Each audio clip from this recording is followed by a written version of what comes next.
The Cave of Shadows. Bram was a great, strong bull with a coat as dark as a rain cloud.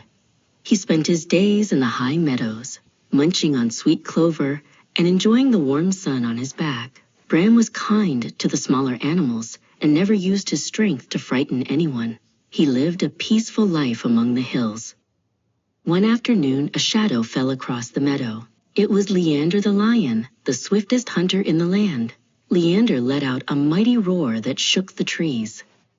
Bram knew he was strong, but he was no match for a hungry lion. He had to find a place to hide, and he had to find it fast. Bram saw a narrow opening in the side of a rocky cliff. It was a cave.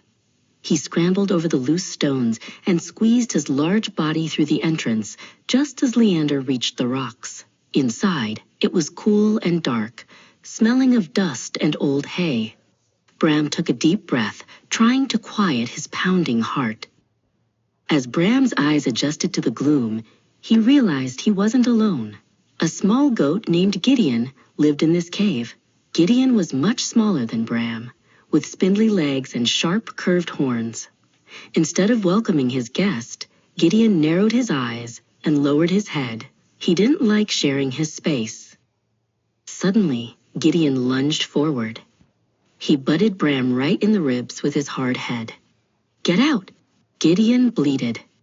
"This is my cave. You don't belong here."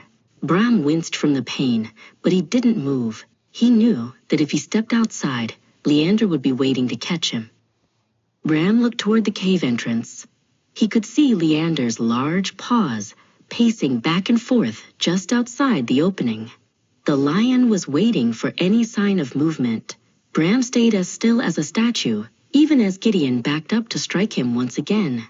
Bram's silence was his only shield. Gideon saw that Bram wouldn't fight back. Instead of being kind, Gideon thought it was funny. He pranced around the large bull, poking and prodding him with his horns. "Look at the big, brave bull," Gideon teased. "He's too scared to even move a hoof." Gideon took advantage of Bram's trouble, knowing Bram couldn't leave.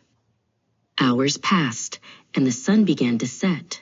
Outside the cave, Leander the lion finally grew tired of waiting. With a frustrated growl, he turned away and padded back toward the forest. He realized the bull wasn't coming out today. The danger had finally passed, and the meadow was safe once more. Once the lion was gone, Bram stood up to his full, towering height. He looked down at Gideon, who was suddenly very quiet. "I endured your insults and your horns because I had no choice," Bram said firmly. "But do not mistake my patience for weakness. It is a cruel thing to hurt someone just because they are in a difficult spot." Gideon felt very small as Bram walked out into the cool evening air. The goat realized that he had been a bully when he should have been a friend. Bram returned to his meadow, leaving Gideon alone in his dark cave to think about the lesson he had learned. Never take advantage of those who are already in trouble.